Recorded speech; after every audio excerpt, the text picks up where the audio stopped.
कई सालों पहले किसी एक राज्य में एक राजा राज करता था। इस राजा को घोड़े पालने का बहुत शौक था। इस राजा के पास वैसे तो कई सारे घोड़े थे, लेकिन इसके पास 4 ऐसे जंगली घोड़े थे जो इस राजा को काफ़ी पसंद थे। राजा ने इन घोड़ों को ट्रेन करने के लिए कई ट्रेनरों को बुलाया, मगर कोई भी इन घोड़ों को अच्छे से ट्रेन नहीं कर पाया। जब भी कोई इन पर बैठने की कोशिश करता तो यह उसे तुरंत अपनी पीठ से फेंक देते या उसे लात मार देते।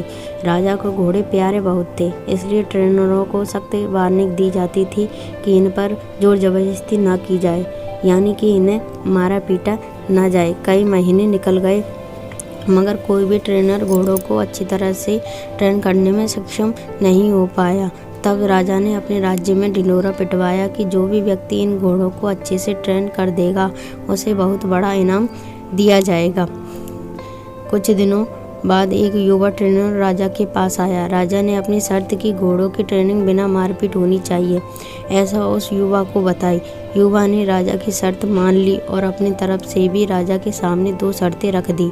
युवा ट्रेनर बोला, मैं आपकी हर शर्त मानने के लिए तैयार हूँ, मगर मेरी भी 2 शर्तें हैं जो आप मानो तभी मैं आपकी घोड़ों को ट्रेन कर पाऊँगा। राजा ने कहा, पहले शर्त तो बताओ। ट्रेनर बोला, पहली शर्त है कि मुझे इन घोड़ों को ट्रेन करने के लिए कुछ महीने या पूरा साल भी लग सकता है, उतना वक्त दिया जाए। और दूसरी शर्त यह है कि इन घोड़ों के खाने पीने रहने का बंदोबस्त पूरा मुझ पर छोड़ दिया जाए। राजा के पास कोई और विकल्प नहीं था। कोई भी ट्रेनर आज तक घोड़ों को ट्रेन करने में सफल नहीं हो पाया था और अब तो नए ट्रेनर्स भी आने बंद हो गए थे। राजा ने युवा ट्रेनर की सारी शर्तें मान ली और घोड़े उसे सौंप दिए। युवा ट्रेनर अगले दिन से ही एक बड़े से बाड़े में इन घोड़ों को लेकर गया और वहां सबको खुला छोड़ दिया।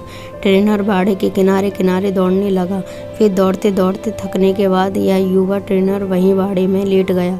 वहां से उठने के बाद उसने खुद ही घोड़ों को चारा खिलाया और पानी पिलाया। इस सब प्रक्रिया के दौरान उसने घोड़ों को नहीं बांधा था। अगले दिन भी ट्रेनर ने वही सारा काम दोहराया जो उसने पहले दिन किया था। यह काम उसका नित्यक्रम बन गया। वह घोड़ों को बाड़े में खुला छोड़ देता, उन्हें घास चारा खिलाता और बाड़े के किनारे किनारे दौड़ता रहता। धीरे धीरे चारों घोड़े भी उस ट्रेनर के पीछे पीछे दौड़ना शुरू कर दिए। घोड़ों को लगने लगा कि ट्रेनर उनका दोस्त है और उनसे प्यार करता है। सारे घोड़े ट्रेनर के साथ बहुत ही सहज महसूस करने लगे। कुछ महीने बीतने के बाद एक दिन राजा अपने घोड़ों की खबर लेने के लिए और यह देखने के लिए ट्रेनिंग कैसी चल रही है बाड़े में आया। राजा ये देखकर बहुत खुश हुआ कि सारे घोड़े ट्रेनर के पीछे पीछे दौड़ रहे थे। राजा को अब यकीन हो गया कि यह ट्रेनर ही उसके घोड़ों को ट्रेन कर सकता है। राजा खुशी खुशी वहाँ से चला गया। देखते ही देखते 1 साल बीत गया। तब जाकर युवा ट्रेनर ने राजा को संदेशा भिजवाया कि घोड़े पूरी तरह से ट्रेंड हो चुके हैं, सो राजा एक बार आकर के देख ले। राजा की हाजिरी में युवा ट्रेनर ने एक के बाद एक सभी घोड़ों की सवारी की और उन्हें मनचाही जगह पर ले जाकर दिखाया। राजा यह देखकर बहुत खुश हो गया।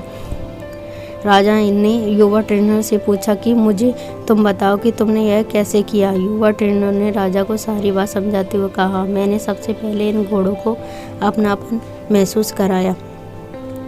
इसके साथ रहकर मैंने इनको आज़ाद करके यह जताया कि मैं इनका दोस्त हूँ और मैं इनसे प्यार करता हूँ। फिर मैंने इनको खाना और पानी देकर उनको और करीब जाने की कोशिश की और इनके साथ खेलकर इन्हें सिखाने की कोशिश की। इस तरह धीरे धीरे यह मुझे अपने करीब आने देने लगे और अपनी पीठ पर बैठने देते। और फिर एक दिन ऐसा भी आया जब मुझे यह पीठ पर बिठाकर दौड़ने लगे। राजा ने युवा ट्रेनर की समझदारी की प्रशंसा की, उसे वादे के अनुसार लाखों सोना मुहावरे दी, साथ में हमेशा के लिए इन चारों घोड़ों की देखभाल करने की नौकरी भी दी। दोस्तों, कहानी तो बहुत ही मज़ेदार और रोचक है ही, मगर इनका सारांश जो है बहुत ही गहरा है। अगर मनुष्य के जीवन के साथ इन चारों घोड़ों की तुलना की जाए तो यह 4 घोड़े होंगे: चिंता, गुस्सा, घमंड और लालच। और मनुष्य की बुद्धि को हम युवा ट्रेनर की तरह देख सकते हैं। जिस तरह से युवा ट्रेनिंग में समय लेकर और समझदारी से धीरे धीरे चारों बदमाश घोड़ों पर काबू पाया, उसी तरह कोई भी मनुष्य अपने जीवन के सबसे बदमाश घोड़े यानी कि चिंता, क्रोध, घमंड और लालच पर काबू पा सकता है। पहला अप्रशिक्षित घोड़ा जो कि चिंता है। हमारी बुद्धि को यह समझाना होगा कि चिंता बुरी होती है और चिंतन फायदेमंद होता है। चिंता किसी भी समस्या का हल नहीं होता, चिंतन से हमें नए रास्ते जरूर दिखाई देते हैं। दूसरा बेलगाम घोड़ा है क्रोध। दोस्तों, कभी कभी जीवन में क्रोध करना आवश्यक होता है। कभी कभी ऐसी परिस्थितियाँ आती हैं जब आपका हक कोई मार रहा हो या बेवजह आप पर जुल्म कर रहा हो, तब क्रोध करना कोई बुरी बात नहीं है। मगर क्रोध कब करना है, कैसे करना है, कितना करना है, किस पर करना है, इन सब की लगाम अपने हाथों में रखना बहुत ज़रूरी है। तीसरा बेलगाम घोड़ा है लालच। लालच ज्ञान पाने की हो तो अच्छी है, लालच अज्ञानता की हो तो बुरी है। लालच धन मेहनत से प्राप्त करने की हो तो अच्छी, लालच बिना मेहनत के गलत तरीके से धन प्राप्त करने की हो तो बुरी। चौथा और आखिरी बेलगाम घोड़ा है घमंड। मैं यह काम कर सकता हूँ, इसे गर्व कहेंगे, और सिर्फ मैं ही इस काम को कर सकता हूँ, यह घमंड होता है। बस यही सारे फर्क बुद्धि रूपी ट्रेनर से इन बेलगाम घोड़ों को समझाना होगा। फिर आपके जो चारों बदमाश घोड़े भी देखिए कैसे कंट्रोल में आते हैं। हेलो फ्रेंड्स, अगर आपको ये वीडियो अच्छी लगी हो तो इसे लाइक करें, शेयर करें और कमेंट करना ना भूलें। Thank you.